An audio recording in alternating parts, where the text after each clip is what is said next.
I said to Fritzy, we should reach out to the Colorado Rockies. We've been talking about them. They were off to a historically bad start. The run differential is on pace for an all-time high.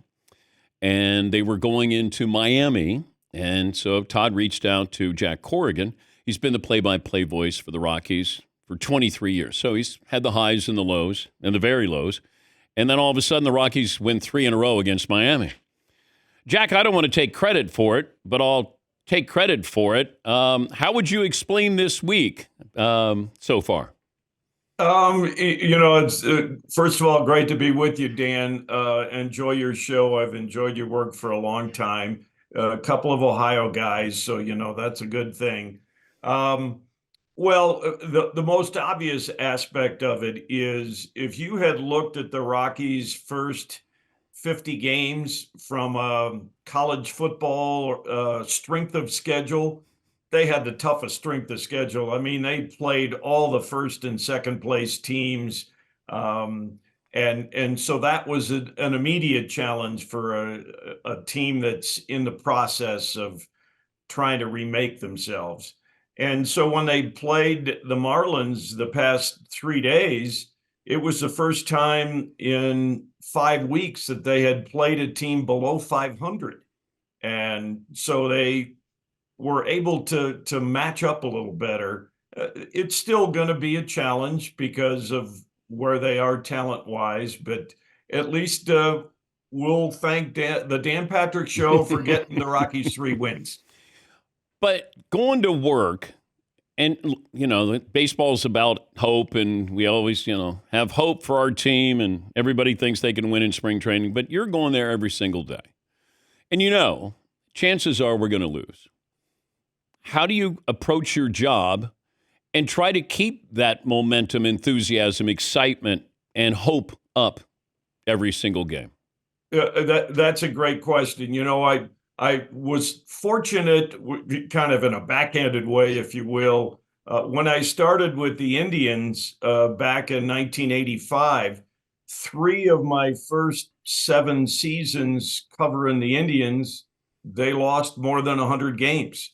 And so I learned early on in my play-by-play time, if you will, to really compartmentalize. The great Joe Tate, may he rest in peace, who was my first baseball partner, outstanding basketball announcer in the Basketball Hall of Fame for his work with the Cavaliers. Joe said to me, he goes, baseball's a 162 chapter book. All you do is worry about the chapter that night. And maybe one of the best things he said, you can be an awful team and you're going to still win 50, 60 games. So you tell yourself, well, tonight's one of the nights we're going to win. You get all excited, you do it. And then if you don't win, you leave the ballpark feeling even better because your odds have just improved by a game that you're still going to win 50 or 60. Do you bring it home with you when you lose?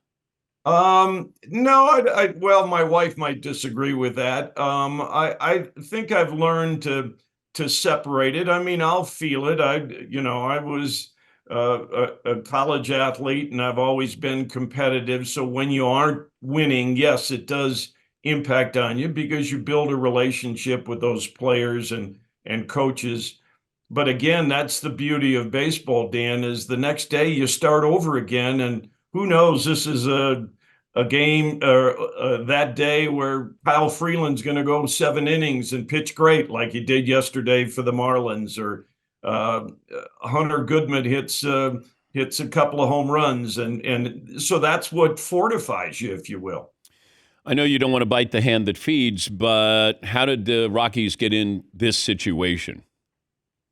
Well, I think you can certainly look at where they are in terms of they have to be a draft and develop team. You're not going to get a free agent pitcher to come and pitch at altitude. It's just that simple. So from a pitching perspective, especially, you have to draft and sign international players that give you a chance on the mound.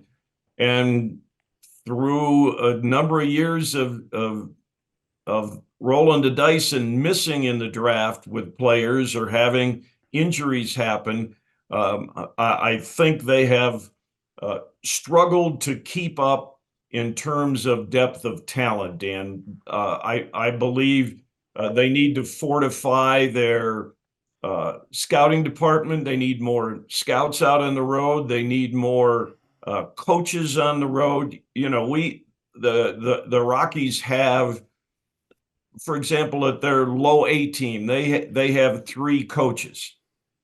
Well, when I started with the Indians in '85, the low A team had 3 coaches. And the way the game is now, you need more than that, and a lot of teams are doing that. So But I the think ownership is not committed.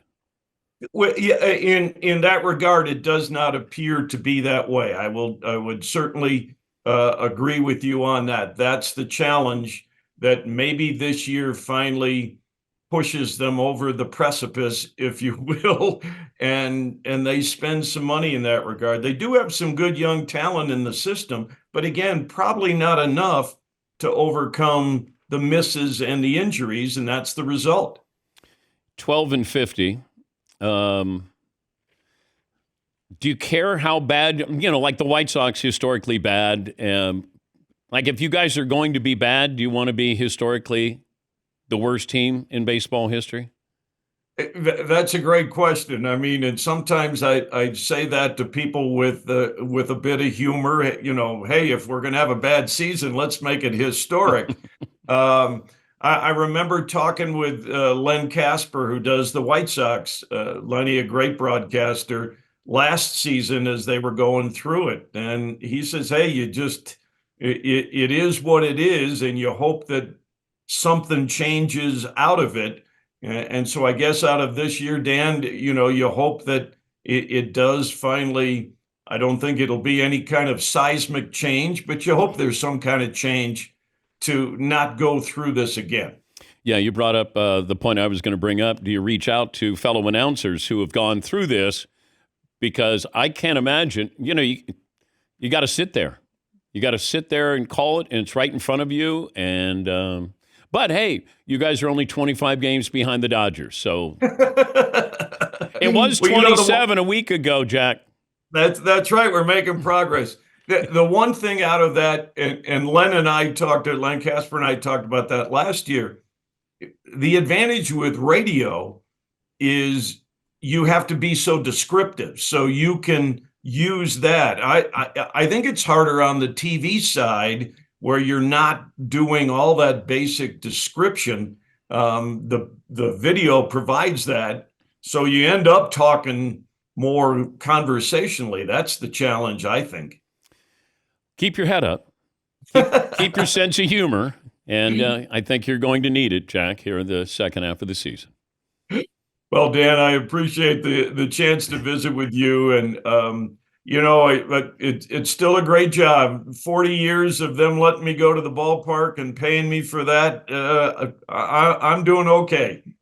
It's Jack Corrigan. He is the play-by-play voice for the Colorado Rockies radio network. He spent 17 years with Cleveland prior to that, and the Rockies sweep the Marlins.